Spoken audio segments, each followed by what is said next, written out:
Hello, and welcome to The Space Above Us. Episode 124, Space Shuttle Flight 52, STS-53, The Dogs of War. Last time, we talked about the 13th flight of Space Shuttle Columbia, STS-52. We sent a bedazzled yoga ball into an 8 million year-long orbit, did some mid-deck experiments, and made fun of Canadians for really no reason at all. There are no Canadians on this flight, but I've got my eye on you. Nope, this time we've got an all-American and all-military crew, since for the last time, we'll be deploying a classified satellite for the Department of Defense. Oh no, another classified mission? I thought we were done with these things. Nah, fear not. In the past, we may have dreaded classified missions because they were so hush-hush that it was hard to build a fun episode around them. But this isn't a classified mission. It's just a classified payload. So once we get rid of whatever it is in the payload bay, we'll revert to a regular old out-in-the-open space shuttle mission, which is just the way we like it.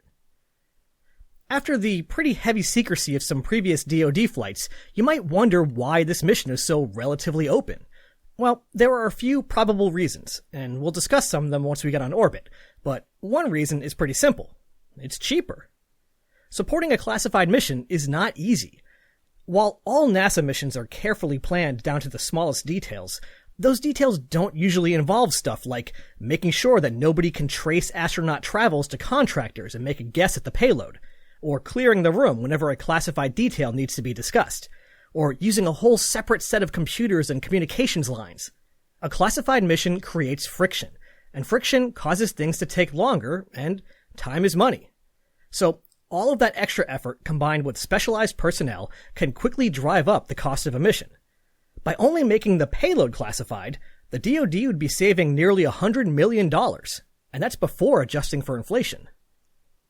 That said, the very fact that secrecy was able to be relaxed a little gives us some clues about what this payload might be, but we'll get to that in a little bit. First, let's meet the crew that will be ushering it into orbit. As I mentioned, today's crew is fully composed of Americans with a military background. This is just me speculating, but I would imagine that all of these crew members already had clearances as part of their military work, which makes them a convenient choice for a flight like this.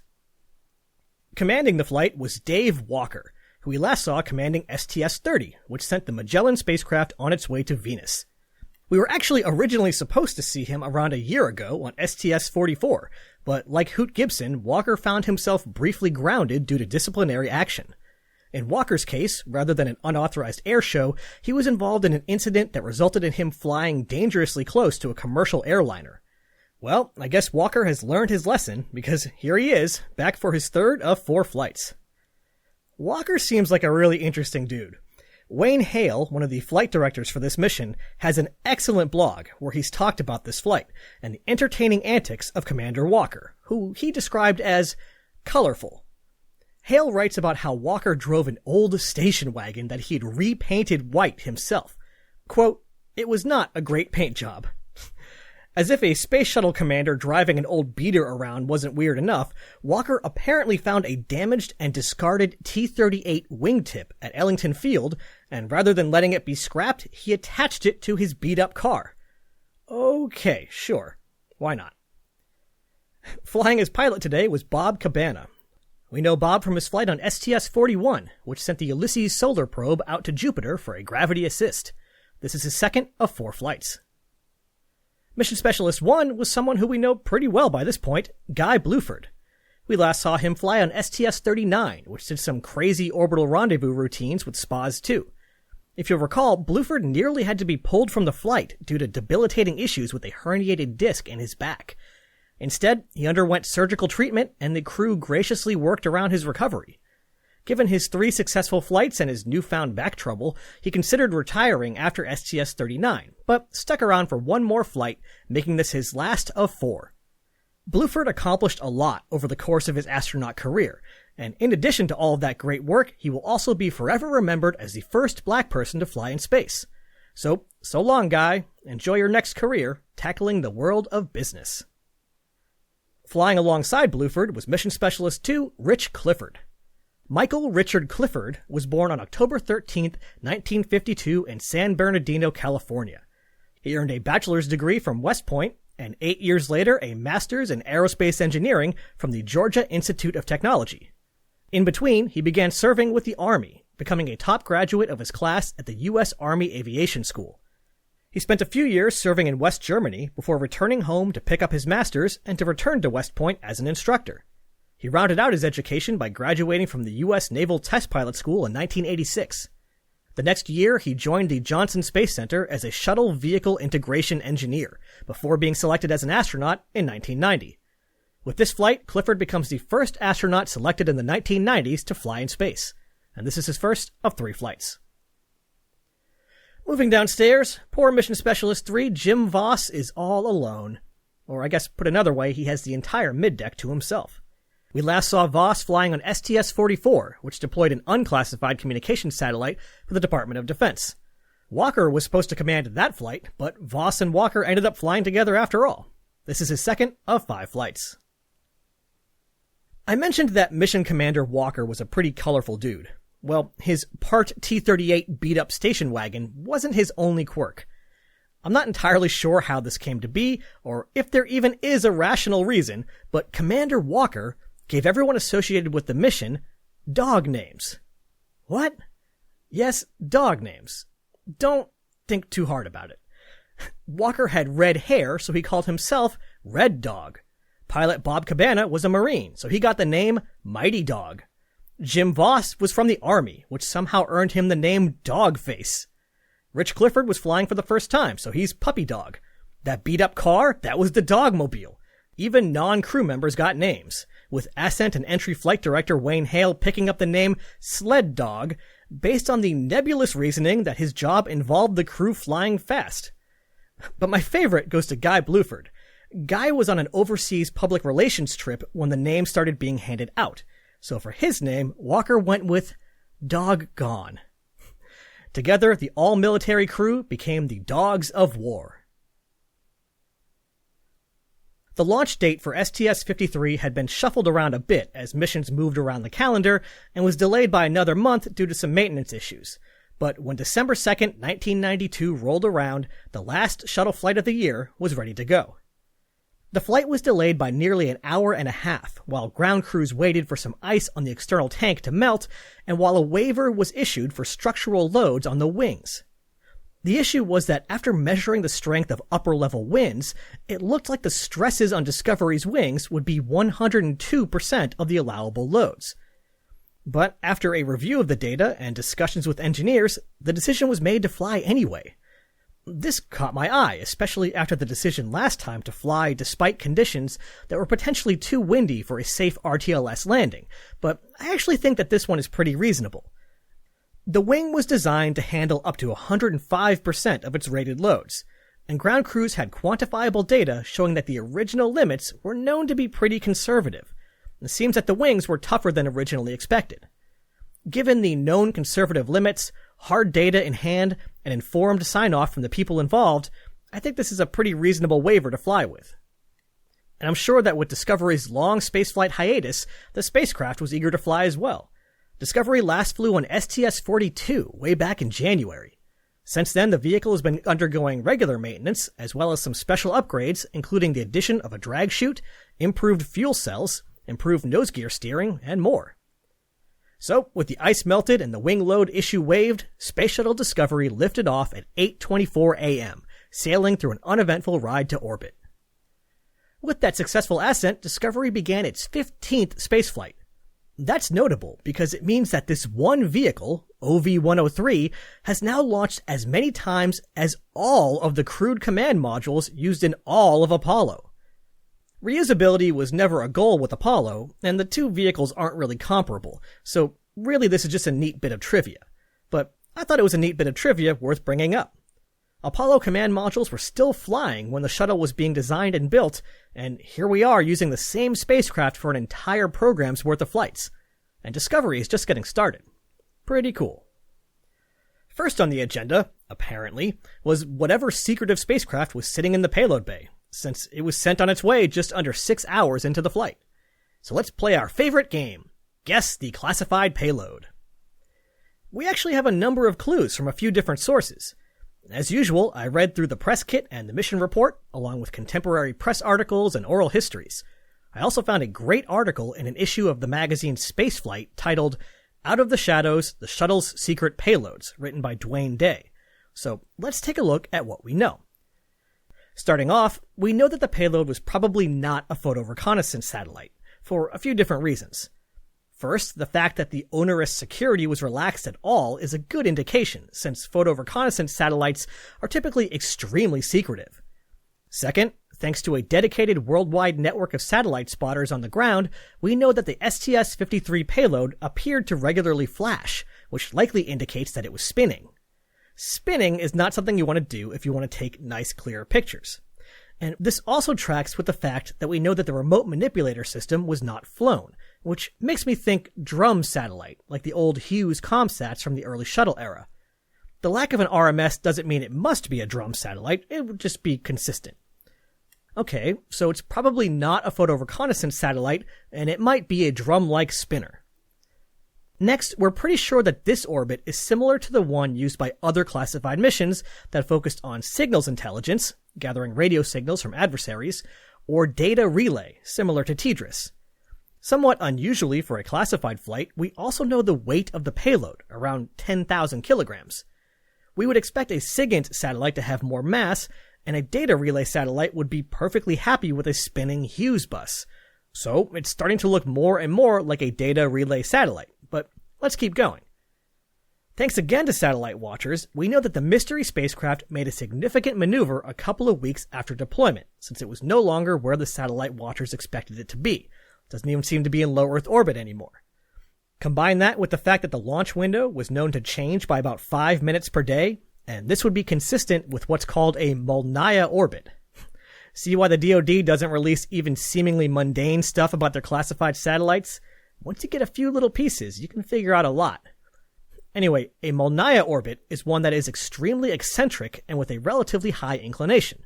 You know, like the 57 degrees that we're flying on this mission. By placing the high point of the orbit with care, a satellite can see locations near the North or South Pole for long periods of time.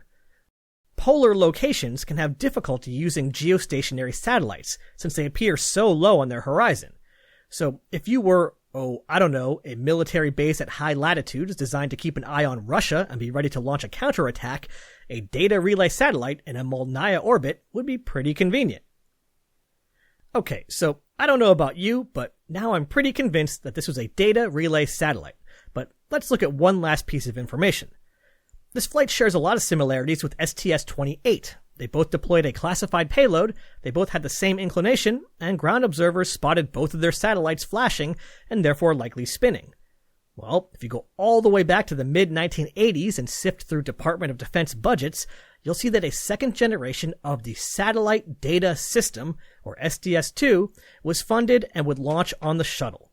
When you look at other classified flights and their orbits, there were only so many missions that STS-2 could have launched on. And this and STS-28 seem to be them. Solving puzzles is fun. The flight also carried a bunch of secondary payloads that studied some stuff that we've seen before, like fluid flow and weightlessness, orbiter glow, radiation exposure, sort of the shuttle greatest hits. It also carried some unique experiments, like one that studied clouds from different angles, so that the results could be compared to images from geostationary satellites. That way, geostationary imagery could be interpreted more reliably. There was also an experiment where lasers were fired at the shuttle to see if they could be used as a more secure form of communication for members of the military in the field. During the first Gulf War, pilots who were shot down had to use a radio to call for help, and the enemy was able to pinpoint the location of those radios and come get them first, which is not great. A laser is extremely directional, so it would be a lot safer for people behind enemy lines to use. One thing that was sort of weird was that a bunch of experiments were impacted by batteries that apparently weren't charged. A getaway special canister was going to release some metal balls for a debris study, but stayed firmly shut when it was discovered that its battery was dead and there was no way to charge it. That cloud experiment? Dead battery, but at least the crew were able to charge it. Fluids experiment? Dead battery. The crew managed to find a spare watch battery to use and the experiment was a success. Maybe the real experiment was to see if a space shuttle crew could figure out creative ways to deal with a bunch of dead batteries.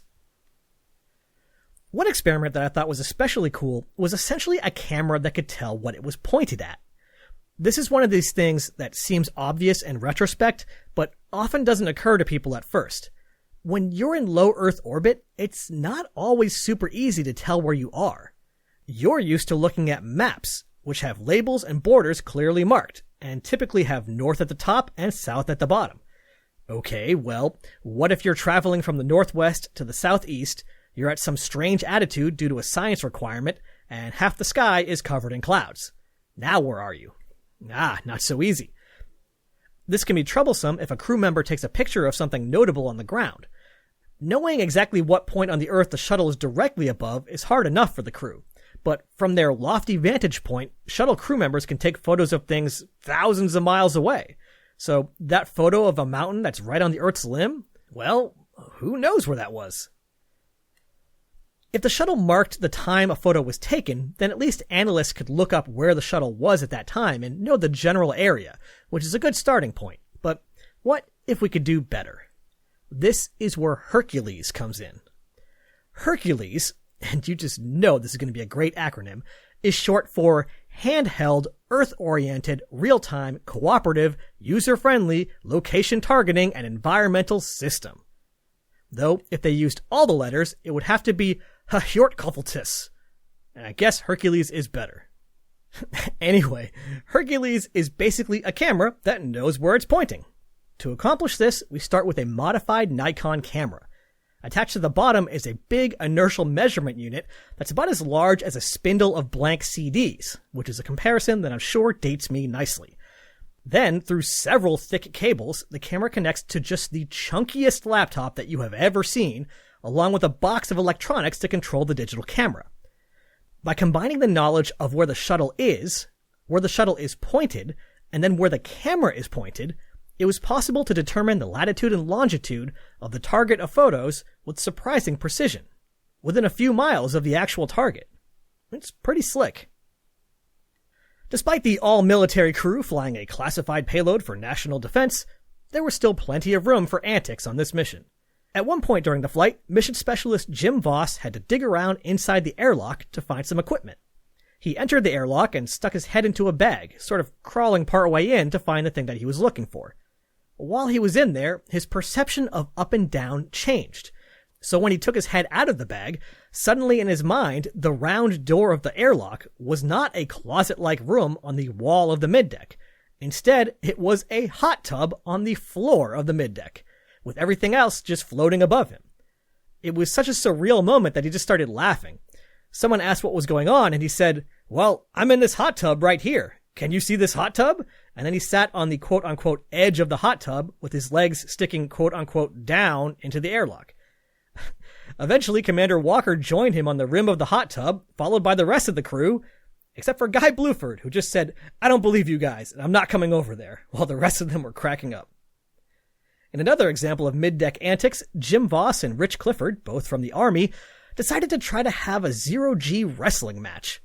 Since neither of them could get any leverage, and since every action has an equal and opposite reaction, the result was the two of them literally bouncing off the walls and flailing around, presumably as the rest of the crew fled to the flight deck in fear for their lives.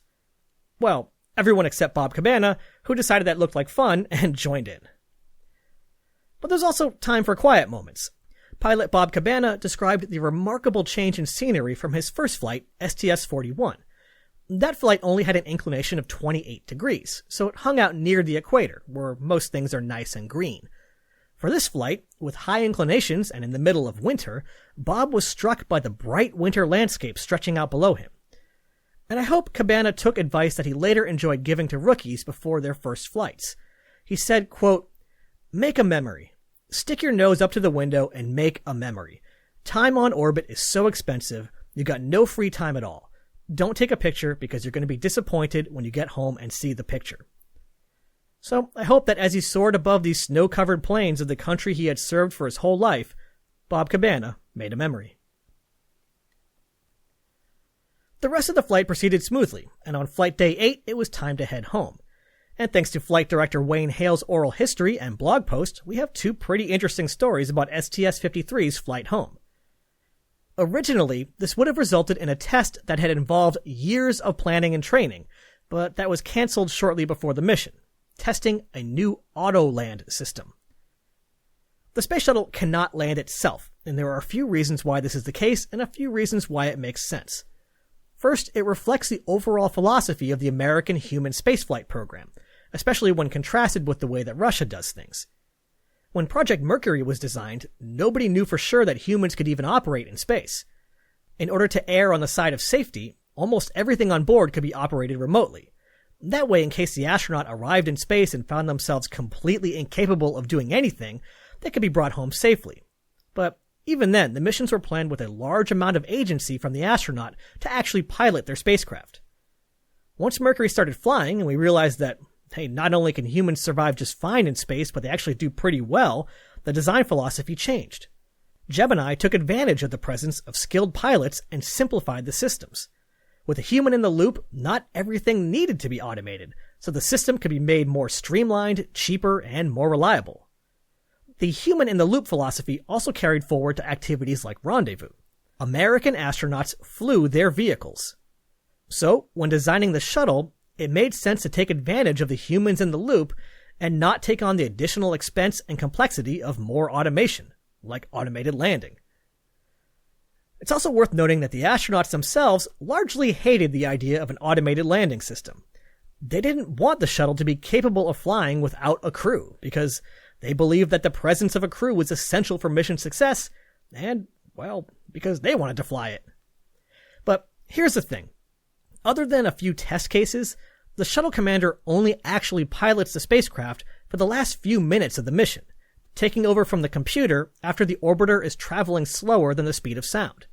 They only have to fly for 2 or 3 minutes, but they only get one shot, and they absolutely positively have to get it right every time.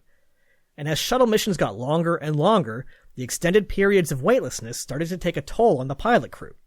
As we've learned, their vision can change, their vestibular systems can change, and even the balance of fluids in their bodies can and do change. As Hale tells it, one early and unnamed commander did not hydrate enough and didn't pump up his G-suit enough before re-entry and nearly lost consciousness during those final critical moments. So clearly there was something to be concerned about here, especially if long missions were here to stay and if they might get even longer. With all of this in mind, an auto-land system was developed. It wasn't the plan for every flight, but it would be a nice tool to have in the toolbox. I'm not going to get into all the technical details on this one, but it involved special instruments placed at particular runways so that the orbiter could precisely determine where it was in relation to the runway. But it's possible for these instruments to fail or get confused. So, for this flight, Commander Walker had undergone special training to understand this system, to carefully monitor it, and to recognize when it was in trouble and when to take over for a manual landing. I say was because shortly before the flight, upper management decided to cut the test. All the folks who worked hard to make it happen were disappointed, but the reasoning was that this was actually a pretty risky test with 5 lives on the line, along with a very valuable asset. Plus, at least according to this decision, the shuttle program was supposedly no longer in the business of long-duration flights. Clearly that thought didn't stick for very long. After the management decision launch waiver of the last episode, I was glad to so quickly come across an example of a management decision instead going in the direction of being a little extra conservative, even if it would have been a cool test to run. And actually, Wayne Hale's story of the STS-53 landing doesn't end there. When the time came to make the call on the deorbit burn, the weather at the Kennedy Space Center was great, but a wall of clouds was moving into the area.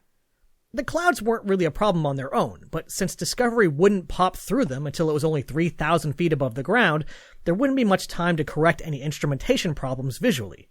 It was important that the commander and pilot be able to see the runway and the visual aids surrounding it. So the clouds had to be at least 8,000 feet high. With these 3,000-foot clouds marching in, Florida was no good. So Hale, the Ascent and Entry Flight Director, turned to Edwards Air Force Base. Nice, bright, open sky Edwards. Well, as usual, the skies at Edwards were beautiful and clear, except for this one annoying cloud, which was precisely in the path Discovery would have to fly. It was a pretty small cloud, and the shuttle wouldn't be here for around an hour and a half, so surely it would move, right?